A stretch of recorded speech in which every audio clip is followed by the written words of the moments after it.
Que Dieu nous bénisse. On a été un peu victime, je crois, des cas qui a fait qu'on a démarré très tard. Il est déjà 23 heures. Je crois qu'il y a un témoignage à rendre, mais on va attendre de finir la Sainte Seine. On va commencer par la Sainte Seine, terminer, et puis ensuite nous allons apporter la parole selon que le Seigneur nous conduira. Amen. On va se lever ensemble. Prier. Notre Père Céleste, nous voici réunis en ce fin de mois pour élever la voix vers toi, pour te chanter, te glorifier. Parce qu'il y a quelque temps, on n'a pas pu faire cela. Et tu en connais mieux que quiconque les raisons. Alors que l'occasion nous est donnée, nous voulons tout te donner. Tout te laisser. Nous laisser nous-mêmes d'abord, comme l'apôtre Paul a dit. Ce que tu veux, ce n'est pas que le pécheur meure, mais qu'il se répande pour avoir la vie. Que ce soit la repentance soit donnée, afin que la vie accompagne, comme tu l'as fait chez Corneille. Certainement, il y a aussi des malades, mais tu as toujours pourvu. Ici même, nous t'avons vu faire des miracles, des prodiges. Or, nous pensons à cet enfant qui n'avait pas d'œsophage pour téter, mais tu l'as délivré complètement. Nous pensons à cette femme qui est venue ici, complètement courbée, qui est partie redresser. C'est ça qu'on a eu besoin de prier pour elle. Ce soir, nous sommes convaincus que tu restes le même et que les besoins seront satisfaits. Que le menteur ne pourra pas prendre possession de tes enfants. Que le menteur ne pourra pas être puissant, convaincre qui que ce soit qu'il est pécheur.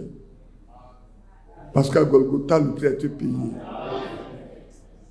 Et que la délivrance est accordée. Les portes des prisons ont été brisées. Seigneur, et les captifs ont été libérés. Sois loué et remercié, sois glorifié, exalté, ou sois célébré. Seigneur, il y a quelques mois, ne pas dire il y a 12 mois, nous étions là. Nous demandions de nous donner la possibilité de nous consacrer à toi et de nous accorder le Saint-Esprit. L'année est terminée. Si nous devons faire le bilan, Seigneur, le temps est venu de nous interroger nous-mêmes.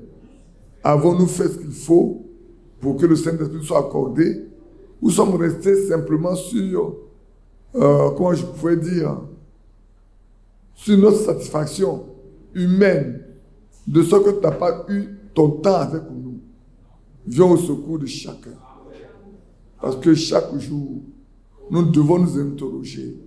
Est-ce que nous pourrons vivre demain? Ô Père, est-ce que nous vivrons le lendemain? Si ce n'est pas le cas, c'est le temps de nous faire vivre aujourd'hui comme si tu dois venir demain. Parce que chaque jour qui passe, il se fait beaucoup de vide autour de nous. Beaucoup s'en vont. Père, mais nous croyons que ce que tu prends, c'est parce que tu as mis un terme à leur vie et que tu les as préparés pour ce jour-là. Sois avec nous cette nuit encore. Parle à nos cœurs et instruis-nous. Car c'est au nom de Jésus-Christ que nous te prions. Amen. Que Dieu vous bénisse. Comme j'ai demandé à nos frères la fois dernière, priez un peu pour cette gorge qui se dégrade. Ça devient plus difficile quand on se tient devant vous. Dimanche, je crois que le 25, on a eu un temps. Alors, tu as raison, tu n'as pas pu dormir un peu, mon petit garçon. Déjà 23 heures, et tu es en train de faire le beau rêve, juste à côté de la maman. Alors, j'aimerais chanter avec vous ce cantique avant qu'on le lise les Écritures pour la Sainte Seine. C'est le 331. Roc séculaire, frappez pour moi.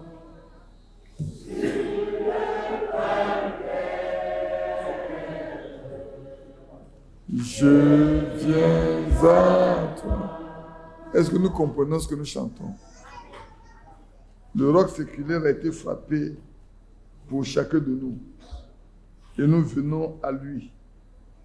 Il connaît nos chutes. Il est notre sauveur.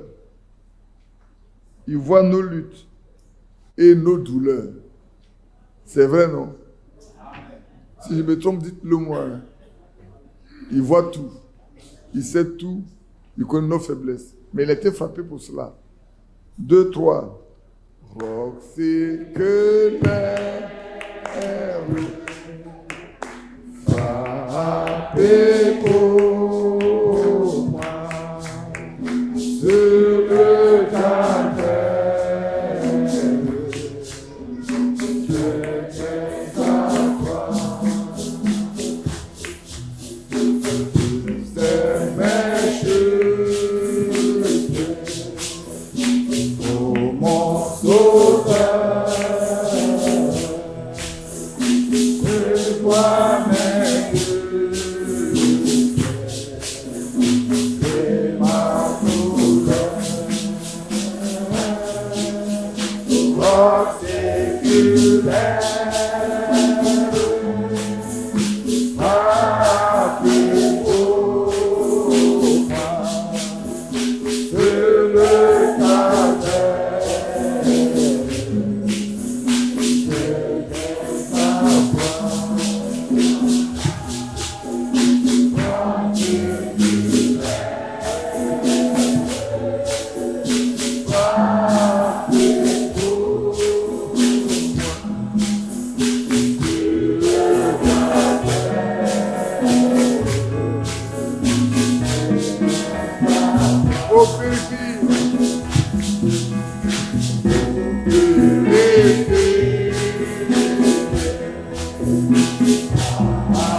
Chaque jour,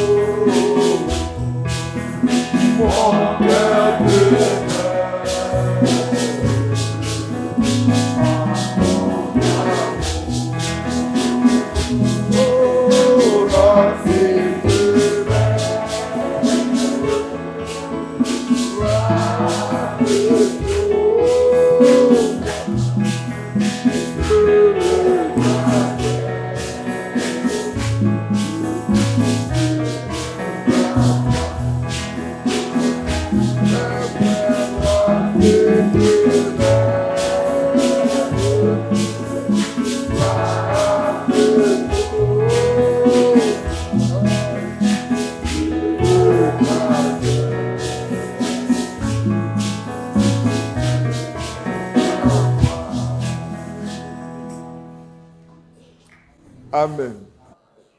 Si nous pouvons nous réunir à chaque fois, c'est parce qu'au calvaire, celui qui est le roc séculaire a été frappé.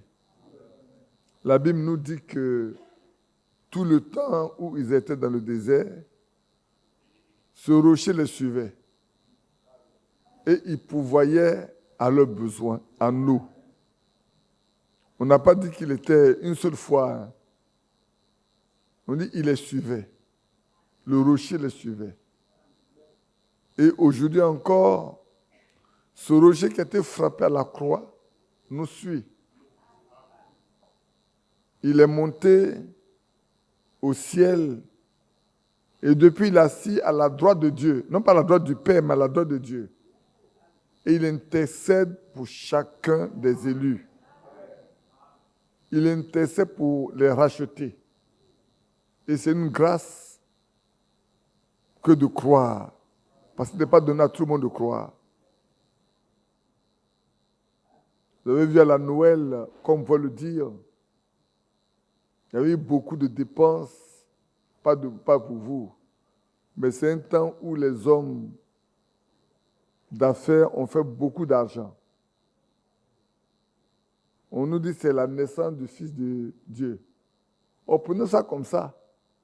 Mais nous savons que notre Maître, notre Sauveur n'est pas né le 25 décembre. Même les catholiques qui ont instauré cela le savent. Ils savent bien que c'est la fête du Dieu Soleil qu'ils ont transformé en fête du Fils de Dieu. Quand ils voulaient amener les païens à accepter le christianisme. Parce que les Romains avaient beaucoup de dieux. Quand Titus, un non-croyant, voulait donner un peu de paix après les grandes persécutions, alors les gens ont été réunis et puis il fallait descendre Jupiter, descendre Vénus, trouver les moyens de faire concilier les fêtes. Parce qu'à l'heure actuelle où je vous parle, si vous prenez votre température, vous prenez les éléments en Israël, vous saurez qu'à cette heure-ci, à ce 23 heures de temps-là, la température, ce n'est pas de 29 degrés ou de 30 degrés. D'abord, même en juillet où il fait chaud, le plus grand niveau, c'est 29 degrés. Et on vous disait que le niveau le plus élevé en hiver, c'est 3 degrés. On va jusqu'à moins 6. Il faut avoir vécu ces températures pour savoir que aucun homme ne peut passer son temps dans le champ pour garder les brebis. Ce n'est pas possible. Ce n'est pas possible. Nous, on a eu la chance ou l'opportunité d'aller en Chine. On avait voulu visiter la muraille, la grande muraille de Chine, en hiver. Ils nous ont dit, vous ne pouvez pas aller là-dessus. On est parti à Tiananmen, pour ceux qui le savent également. Je vais vous dire, on était avec un jeune Européen qui est parti juste avec un manteau.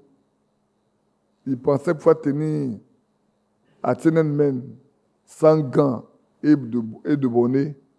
Il n'a pas fait plus de 3 minutes. Heureusement qu'aux abords, les Chinois qui savaient ça vendaient les gants en laine et des bonnets. Il a dû se procurer rapidement un gant et puis un bonnet. Et je vais vous dire, quand on visitait la cité interdite, c'était le grand palais des grands rois, ancien grand roi des Chinois. À chaque 15 minutes, tu es obligé d'aller aux toilettes. Il fait tellement froid que tout le monde voulait finir vite pour aller monter dans le car pour se réchauffer.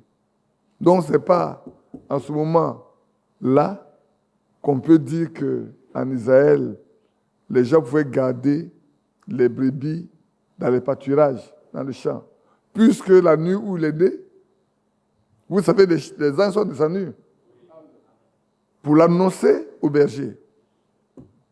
que dans la vie de David est né le Sauveur, le Rédempteur, Jésus-Christ.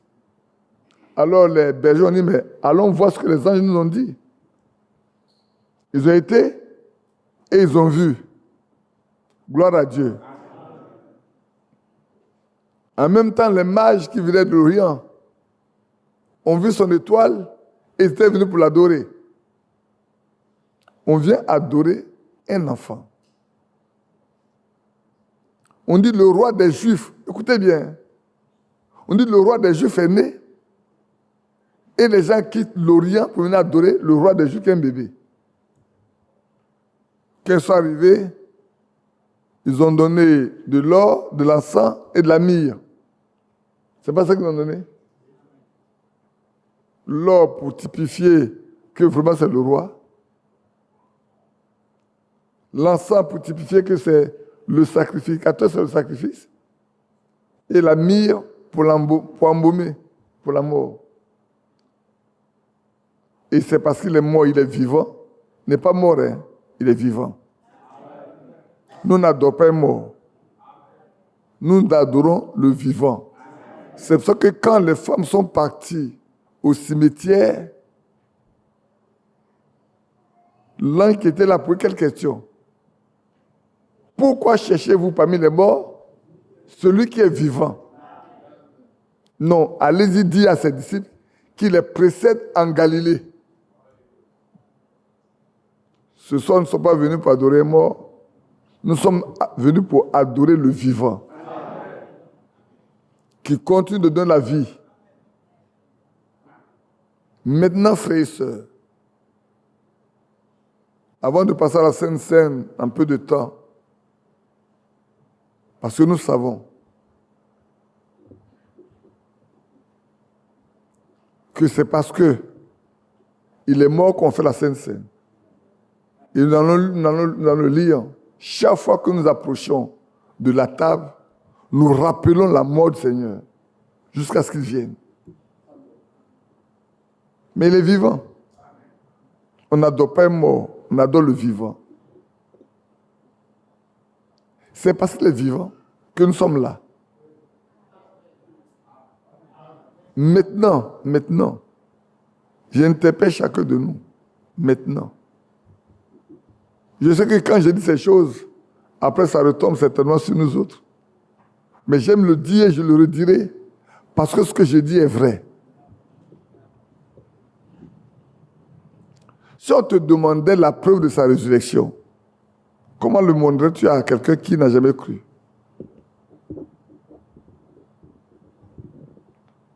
Si un hindou, un shintoïste, un musulman te dit, montre-moi la preuve de sa résurrection.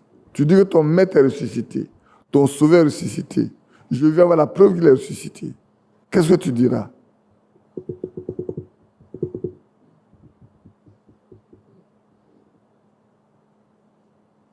Que Dieu te bénisse. Tu veux me dire? Hein? Le tombeau est vide. Mais on te dit, on ne l'a jamais mis dedans. Que toi, tu n'as jamais vu le tombeau? Tu es en Côte d'Ivoire ici. Tu veux dire à quelqu'un le tombeau est vide. Mais il dit, est-ce que tu as été voir le tombeau? Oui. Ah bon? C'est ça seulement? Mais le musulman te dit que sa parole s'accomplit dans sa vie aussi. Le musulman te dit que sa parole s'accomplit. La parole de Mohamed s'accomplit dans sa vie aussi. Tu le vois prier 7 fois par jour, 5 fois par jour. Et toi, tu ne vas pas prier 5 fois par jour. Tu ne le vois pas faire le ramadan, faire le tabaski, faire la tabaski.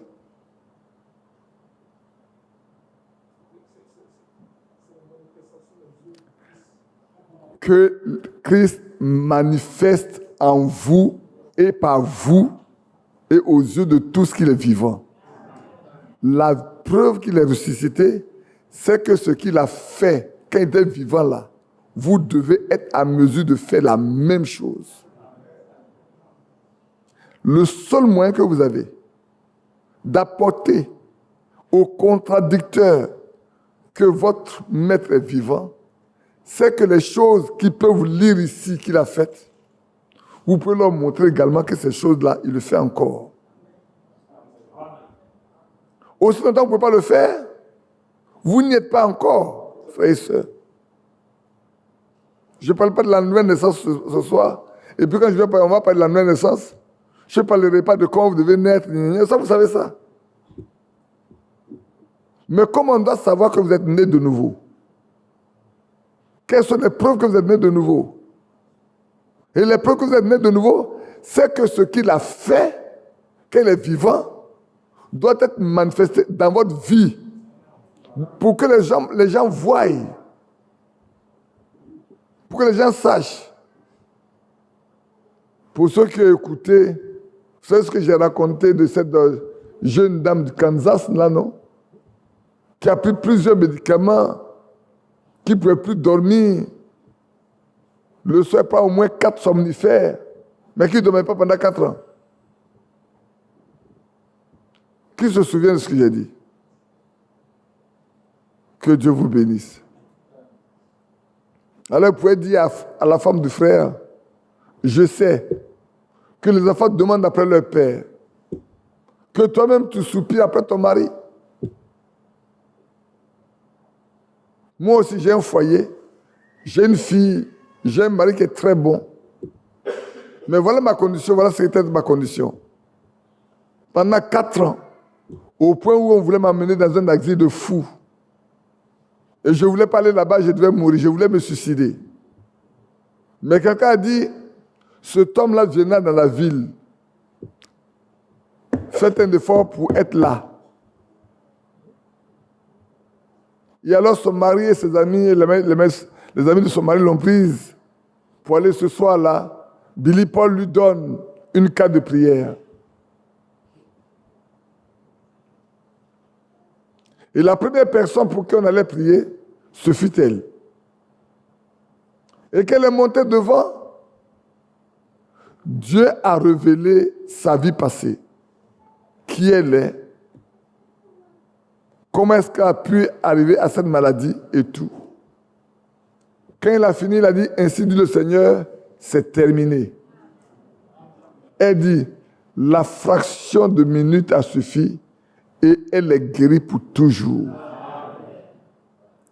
Elle dit, je sais que tu souffres, mais souviens-toi qu'une jeune femme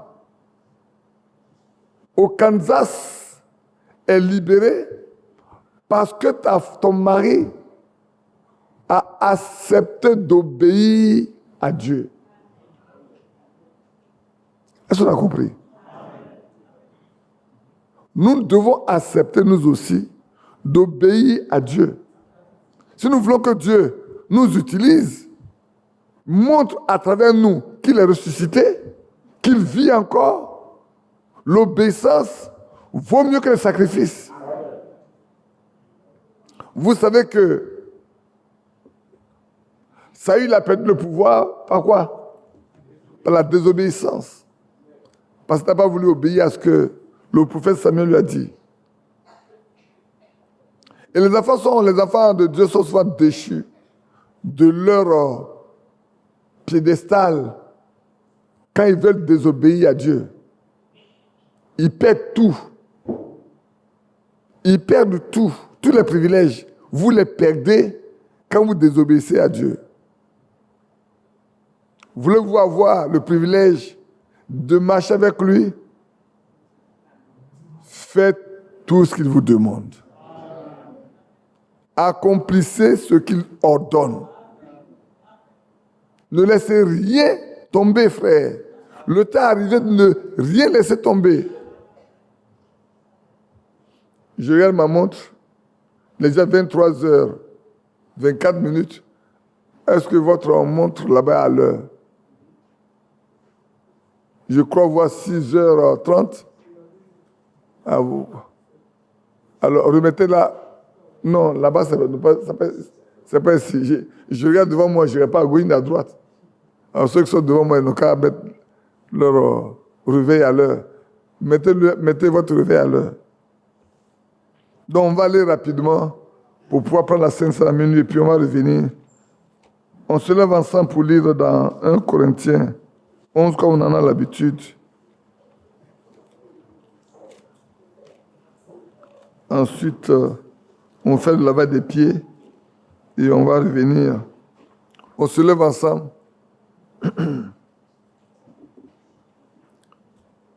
Sachant que ce que nous lisons est assez important, parce que la déclaration elle est très forte. Nous savons que l'apôtre Paul n'a pas été aux côtés du Seigneur lorsqu'il était encore vivant, marchant dans les rues de Jérusalem, marchant de Galilée, passant par Nazareth, par Jéricho et tout. Mais il l'a rencontré un jour sur la rue de Damas. Et l'apôtre Paul nous dit, « Car j'ai reçu du Seigneur ce que je vous ai enseigné. » Donc, ce n'est pas l'apôtre Pierre qui a appris ça à Paul, ni Jean, ni Jacques. C'est le Seigneur lui-même qui a enseigné ce que nous allons pratiquer ce soir-là à Paul. Et vous voyez que l'apôtre Pierre n'a pas enseigné ça dans ses écrits. Hein. Je me trompe? Jean n'en a pas parlé dans ses écrits. Jean n'en a pas parlé dans ses écrits. Mais comme l'apôtre Paul est l'apôtre des nations, et que sachant que nous devons venir, Dieu lui a donné d'écrire toutes les doctrines de l'Église. Il a écrit tout ce que les chrétiens que nous sommes devons pratiquer. Surtout, ce qui concerne les doctrines fondamentales.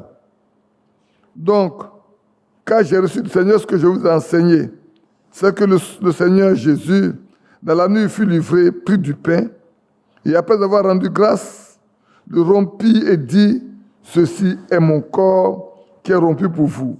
Faites ceci à mémoire de moi. » De même, après avoir soupé, il prit la coupe et dit, « Cette coupe est la nouvelle alliance en mon sang. Faites ceci à mémoire de moi, toutes les fois que vous en boirez. Car toutes les fois que vous mangez ce pain et que vous buvez cette coupe, vous annoncez la mort du Seigneur jusqu'à ce qu'il vienne. » C'est tellement important, frère, que le fait de nous approcher ici et de prendre la Sainte Seine, c'est que nous reconnaissons que le Seigneur est mort. Nous reconnaissons qu'il est mort. Qu'il y ait un corps comme le nôtre, il est mort dans ce corps-là. Le Dieu Tout-Puissant s'est laissé mourir par la main des pécheurs pour sauver l'homme qu'il a créé, pour ne pas qu'il soit annihilé, afin de pouvoir perpétrer ses attributs, continuer d'exercer ce qu'il a voulu être. Car toutes les fois que vous mangez ce pain et que vous buvez cette coupe, vous annoncez la mort du Seigneur jusqu'à ce qu'il vienne. C'est pourquoi celui qui mangera le pain ou boira la coupe du Seigneur indignement sera coupable envers le corps et le sang du Seigneur. Frère, c'est une forte mise en garde que l'apôtre Paul fait ici. Ce qui veut dire qu'il n'est pas donné à tout le monde de s'engager pour prendre ça comme ça. Mais le croyant qui ne s'engage pas non plus, pour prendre la Sainte Seine, il prouve qu'il est indigne, qu'il ne peut pas vivre avec Christ. Il ne peut pas marcher avec Christ. Il ne peut pas. Il est conscient que sa vie ne lui permet pas. Parce qu'il prend un jugement contre lui-même. Et ça, c'est très important, frère. Et c'est pour ça que frère, nous devons faire très attention à notre manière de marcher, de vivre, à notre manière même de parler, de nous considérer entre nous. On en parlera tout à l'heure quand on aura fini la Sainte Seine. Car les croyants doivent avoir la crainte de Dieu dans leur cœur, dans tous les actes qu'ils posent. Comme un jeune homme me disait, dit mes frères, j'ai vu quelqu'un boire jeudi, et le dimanche je le vois à la chair. Mais par quel esprit va-t-il parler à l'assemblée? Quand on dit aux sacrificateurs de ne pas boire, oh, nous sommes des sacrificateurs. Nous sommes-nous pas des sacrificateurs? C'est écrit dans l'Apocalypse, non? Il a fait de nous des sacrificateurs. Et un sacrificateur ne doit pas boire. Nous ne devons pas être égoïstes, méchants. Parce que frère, excusez-moi, même pour nommer des anciens, il y a des caractéristiques qui sont bien déterminées. Mais ce n'est pas le jour où on doit le nommer comme ancien qu'il doit apprendre à vivre ça. C'est parce qu'il a vécu ça pendant tout le temps et que maintenant on constate que c'est dans sa vie, alors on peut le prendre. Donc si aujourd'hui, nous nous mettons sur juste en ordre pour venir à la Sainte Seine, mais nous nous trompons nous-mêmes. Dieu nous connaît. Notre vie de tous les jours doit montrer que nous annonçons toujours la mort de Christ. Je me souviens qu'en 84, quand il y avait beaucoup de situations, c'est moi qui prépare la Sainte Seine. Avant qu'on la prenne, j'ai dit on ne fera pas la Sainte Seine. Parce que s'il y a des difficultés dans la marche des gens, s'il y a des clans dans l'église, on ne peut pas prendre la Sainte Seine. On ne peut pas la Sainte Seine que si nous sommes en commun, si nous sommes unis, si nous ne parlons pas mal les uns les autres, si nous craignons Dieu et que nous faisons sa volonté. Malheureusement, ce n'est pas comme ça. L'apôtre Paul dit, si quelqu'un ne discerne pas le corps de Christ, il boit un jugement contre lui-même. Il mange et il boit un jugement contre lui-même. Qu'il n'en soit pas ainsi pour chacun de nous. Qui allons nous approcher de la table Seigneur, qu'il n'en soit pas ainsi. C'est pour ça que nous allons nous donner le temps. Alors, comme celui que vous apportez le message a dit, les serviteurs prieront pour vous, vous priez pour eux. Et nous allons prier les uns pour les autres, pour que personne ne soit coupable devant le Seigneur. C'est pourquoi celui qui mangera le pain et boira la coupe du Seigneur indignement sera coupable envers le corps et envers le sang. Que chacun donc s'éprouve soi-même et qu'ainsi il mange du pain et boive de la coupe. Car celui qui mange et boit sans discerner le corps du Seigneur mange et boit un jugement contre lui-même. C'est pour cela qu'il y a parmi vous beaucoup d'infirmes et de malades, qu'un grand nombre sont morts. Si nous nous jugeons nous-mêmes, nous ne serons pas jugés. Mais quand nous sommes jugés, nous sommes châtiés par le Seigneur, afin que nous ne soyons pas condamnés avec le monde. Ainsi, mes frères, lorsque vous vous réunissez pour le repas, attendez-vous les uns les autres. Alléluia. Amen. Nous allons nous incliner simplement pendant un court instant dans nos cœurs, priant, demandant au Seigneur, asseyez-vous pour vous asseoir, demandons au Seigneur de pardonner nos iniquités, nos forfaits, nos manquements, nos péchés. Souvent, nous posons des actes sans savoir que ces actes-là même sont contraires à la volonté du Seigneur. Merci. Ici, il n'y a pas beaucoup de vent, donc on peut. Et c'est très important. Alors, prions ensemble.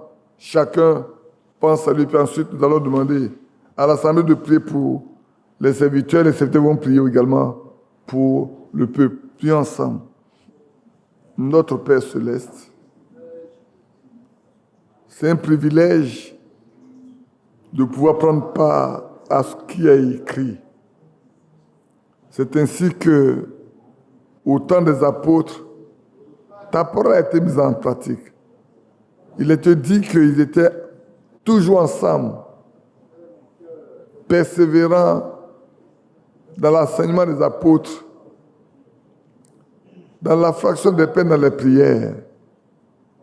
Ce soir, nous sommes venus au cours de cette veillée, profitant de l'occasion en même temps, Seigneur, pour nous apprêter ta table. Pardonne mes propres péchés, mes propres iniquités, mes forfaits. Tout ce que j'ai pu poser comme acte et dire de mes lèvres qui n'a pas été agréable à toi, Seigneur. Oh, je me répands devant toi. Je me mets sur l'autel également, Père, pour mourir avec mon sacrifice. Oh, notre Dieu, comme Abel et moi, son sacrifice, que je meure avec mon sacrifice ce soir, afin que, Seigneur, pour la Sainte Seine, cela soit une bénédiction pour moi et non pas une malédiction. Que cela soit une bénédiction pour mon frère et non pas une malédiction non plus, Seigneur Jésus. Fais-nous grâce. Oui, Père Tout-Puissant, en marchant, la poussière s'attache à nos pieds. Mais nous comptons sur toi pour laver, pour purifier, pour que personne ne soit coupable. Ô notre Dieu. Car depuis que tu es monté à la croix, tu as versé ton sang, où tu as offert ton corps, la Bible dit que tu nous as amené à la perfection une fois pour toujours. Et Seigneur, ce fil de cramoisie, ce sang, ô Dieu, qui traîne tout autour, Père Tout-Puissant, du cercle, de cette terre, de ce monde. Oh, au regard de ce sang, Seigneur, tu nous pardonnes. Tu nous vois purs. Parce que sinon, Seigneur, tu aurais anéanti cette terre-là, qui est souillée, qui est malade, qui est en dislocation. Mais à cause de tes élus, oh, le sang encore fait barrière. Seigneur, voilà pourquoi nous pouvons venir ce soir devant toi. Écoute nos cris, écoute nos prières. Souviens-toi de nous. Bénis-nous, Seigneur, ô notre Dieu. Que ce moment soit un moment de bénédiction pour chaque frère, pour chaque sœur. Au nom de Jésus-Christ. Amen. Badou, tu as prié pour l'assemblée, pour que le Seigneur pardonne toute iniquité, tout forfait, tout manquement qu'un frère ou une sœur aurait posé, afin qu'il ne soit pas coupable en s'approchant de la table du Seigneur. Seigneur, à la croix, tu as pris nos péchés, nos iniquités.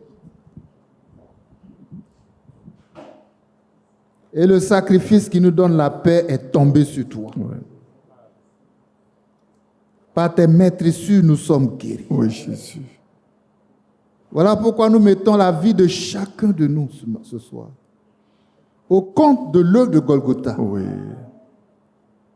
Que chacun soit touché individuellement. Amen. Pour être libéré, débarrassé, lavé dans le sang de Jésus-Christ. Amen. Que son iniquité soit expiée. Amen. Que le sang de Jésus nous lave de toute souillure. Oui. De l'âme, de l'esprit, du corps. Oh, pour que nous soyons présentés à toi sans tache, ni ride. L'homme ne peut le faire. Mais toi, tu l'as accompli pour nous. Amen. Voilà pourquoi, ce soir, nous voulons nous approprier le bénéfice de l'œuvre de Golgotha dans la vie de chaque enfant de Dieu, dans la vie de ce peuple qui se tient devant toi ce soir. Oh, notre Père, pardonne-nous nos offenses. Oui. Lave-nous et sanctifie-nous entièrement. Au moment de nous approcher de ta sainte table, que nous soyons déclarés purs. Amen. Que nous soyons déclarés saints. Amen. Afin de communier dans le corps et dans le sang de Jésus pour être bénis, enrichis, vivifiés et fortifiés. Au nom de Jésus. Au nom précieux de notre Sauveur Jésus-Christ. Amen. Amen. Amen. L'assemblée tout entière, vous pouvez prier pour nous également, pour que Dieu pardonne les fautes qui peuvent être commises par vos frères qui vous conduisent. Priez ensemble pour nous. Oui, Seigneur. Écoute la prière de tes enfants, pour tes serviteurs, pour ceux que tu as mis à part depuis le sein de leur mère, pour conduire ce peuple. Nous comptons sur toi, Seigneur. Nous nous attendons à toi. Nous espérons tout de toi. Ô Jésus. Il n'y a rien de bon dans l'homme. Il n'y a rien de meilleur dans l'homme. Écoute nos cris, Seigneur. Écoute nos prières, Père Céleste. Ô notre Dieu. Écoute-les. Écoute-les, Père. Écoute leurs cris. Écoute la demande qu'ils émettent en notre faveur. Nous sommes des humains comme eux. Nous sommes enclins à des erreurs, à des fautes. Nous sommes enclins, Père Tout-Puissant, ô notre Dieu, à des actes qui certainement peuvent ne pas être agréables à toi. Écoute-les. Oui, Seigneur, écoute-les. Et reprends leurs cris en notre faveur. Ô notre Dieu. Au nom de Jésus-Christ. Connais-tu L'agneau de Dieu qui purifie? Par son sang es-tu déjà lavé? Ton habit est-il pur aussi blanc que neige-tu lavé dans le sang de l'agneau? Es-tu lavé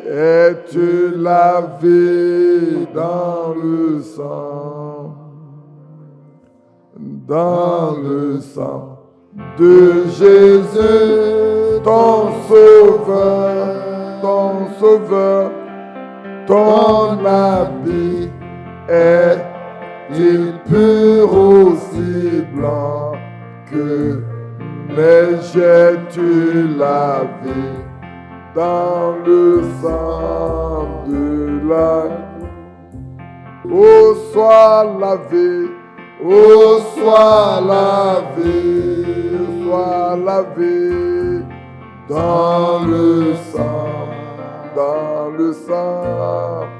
dans le sang de Jésus, ton sauveur. Ton habit sera pur aussi blanc que neige ou soit lavé dans le sang de l'agneau. À la croix où mourit mon sauveur. À la croix où mourit mon sauveur. Je suis venu briser de douleur. Là, son sang purifia mon cœur. Son nom, la gloire. Son nom, son nom, la gloire. Son nom, la gloire.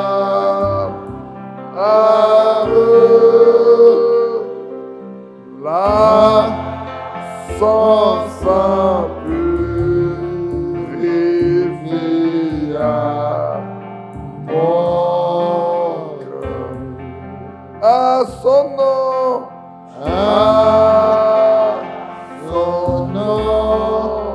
la gloire. Son nom, la gloire.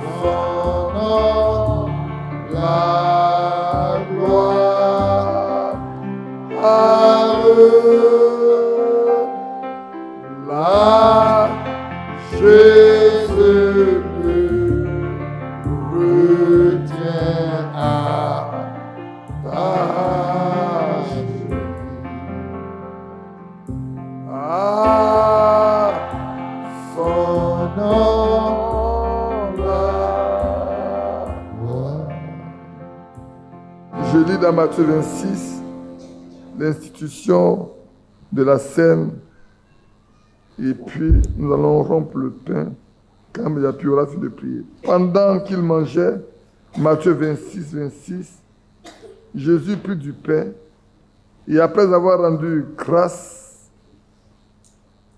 il le rompit et le donna aux disciples en disant, prenez, mangez, ceci est mon corps.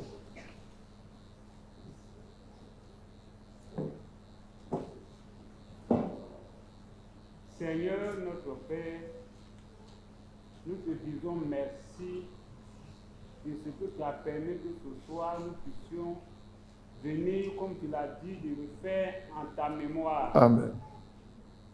Ce jour-là, Seigneur, tu as établi une nouvelle alliance.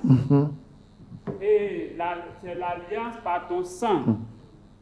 Ô Dieu Tout-Puissant, ce jour-là, tu as brisé, tu as ôté l'interdit qui était entre toi et nous. Oui. Ce jour-là, ô Dieu Tout-Puissant, tu nous as réconciliés avec toi-même par ton sang. Et tu nous as dit de nous rappeler de ces choses. Ce soir, nous sommes là, nous tenons là pour nous rappeler de ce que tu as fait. Bénis ce pain pour nous. Au nom de Jésus-Christ. Amen.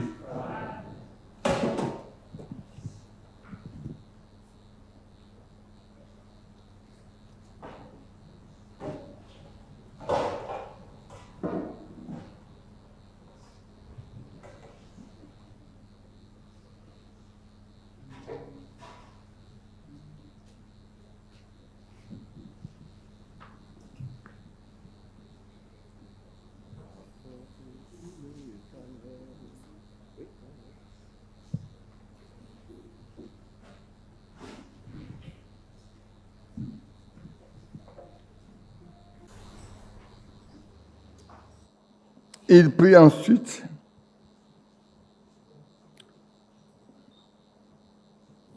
allez-y, terminez ça là-bas. Il prit ensuite une coupe et après avoir rendu grâce, il la leur donna en disant, buvez-en tous, car ceci est mon sang, le sang de l'alliance qui est répandu pour beaucoup, pour le pardon des péchés. Je vous le dis, je ne boirai plus désormais de ce fruit de la vigne jusqu'au jour où j'en boirai du nouveau avec vous dans le royaume de mon Père.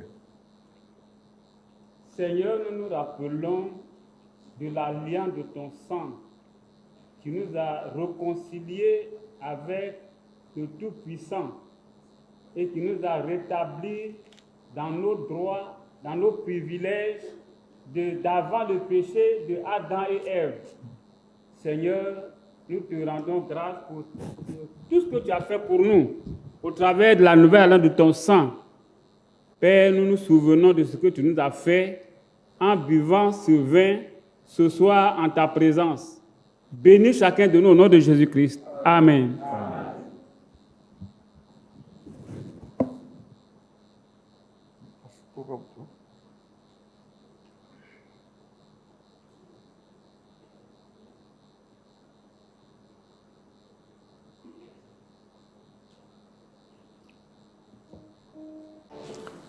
Après la scène, le Seigneur a procédé au lavement des pieds.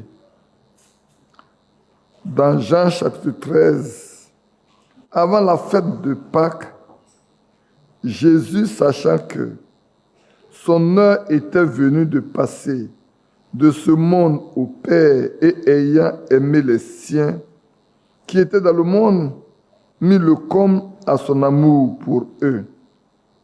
Après le souper, alors que le diable avait déjà mis dans le cœur de Judas Iscariote, fils de Simon, le dessein de le livrer, Jésus, qui savait que le Père avait remis toutes choses entre ses mains. Amen. Amen. Jésus savait que le Père a remis toutes choses entre ses mains. C'est merveilleux de savoir cela. que toute chose se trouve entre les mains de celui qui est mort pour nous à la croix, qui est ressuscité pour nous justifier et qui intercède pour les saints.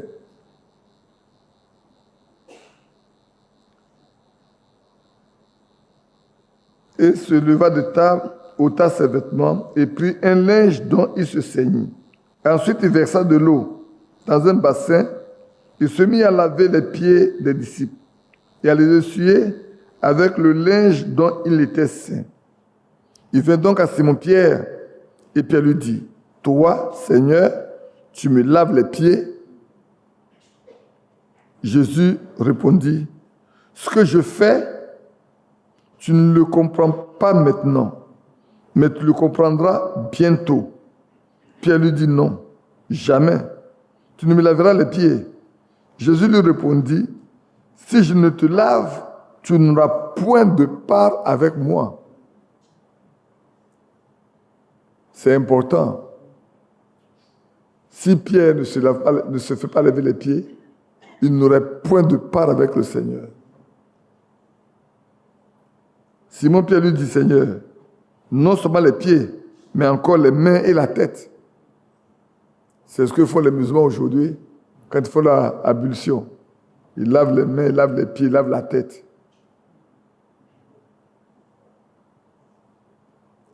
Jésus lui dit, celui qui est baigné n'a besoin que de se laver les pieds pour être entièrement pur.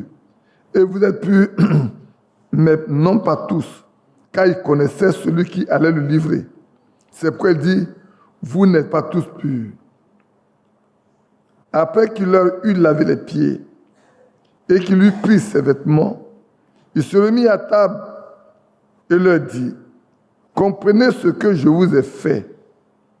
Vous m'appelez Maître et Seigneur et vous dites bien, car je le suis. Amen. Si donc je vous ai lavé les pieds, moi le Seigneur le Maître, vous devez aussi vous laver les pieds les uns aux autres. Car je vous ai donné un exemple, afin que vous fassiez comme je vous ai fait. En vérité, je vous le dis, le serviteur n'est pas plus grand que son Seigneur, ni l'apôtre plus grand que celui qui l'a envoyé. Si vous savez ces choses, vous êtes heureux, pourvu que vous les pratiquiez. Amen. Voilà ce que le Seigneur a institué pour l'humilité de chacun de nous. Car en ce temps-là, chez eux, il y a des gens qui se tiennent devant la porte, ce ne sont pas des gens de grande valeur, qui reçoivent les invités, et comme on marche avec les sandalettes, et qu'on attrape beaucoup de poussière, on traverse des rues où les animaux sont passés en déposant toute leur matière fécale, et que chez eux, ce n'est pas comme chez nous, où on rentre, on est assis au bord de la table, au bord d'une table ou des fauteuils. Chez eux, c'est des grands tapis, avec des grands poufs, en ce temps-là. Donc, on se lave les pieds. On lave les pieds de l'invité. Je pense que vous l'avez lu, quand il a été reçu par ce pharisien qui s'est moqué de lui. Il ne lui a pas lavé les pieds. Il ne lui a pas mis de parfum. Il ne lui a pas donné de baiser. Et cette femme est rentrée avec un parfum d'albâtre pour laver les pieds de Jésus avec ses larmes et les essuyer avec ses cheveux et ensuite les couvrir de ce parfum précieux. Ainsi donc, le Seigneur nous a appris à être humbles les uns à l'égard des autres, en nous lavant les pieds les uns les autres. Celui à qui on lave les pieds, prie pour celui qui lui lave les pieds. On n'impose pas les mains. Que Dieu nous bénisse. Nous avons, je crois, 5 ou 4 là-bas, c'est 5 noms. 5 sœurs, 10 sœurs, et puis 10 frères à chaque fois. Mais nous ne partons pas dehors pour nous laver les pieds et y rester pour bavarder. Sachez que vous faites des choses qui sont la Bible, que la Bible ordonne. Tout doit le faire dans le respect, parce que nous faisons de la présence du Seigneur. Alors allez, 5 sœurs, 10 sœurs plutôt, elles finissent, elles viennent s'asseoir, les autres vont les suivre jusqu'à ce qu'on ait fini, c'est avant de passer à la suite de la veillée. Franchement, tu peux faire chant des cantiques. Les 10 soeurs sont invitées à aller pour se laver les pieds. N'allez pas par connaissance. Hein. Les frères également, 10 frères. Les autres restent sur place pour chanter, pour continuer de chanter. Et puis après, on nous fera signe à chaque tour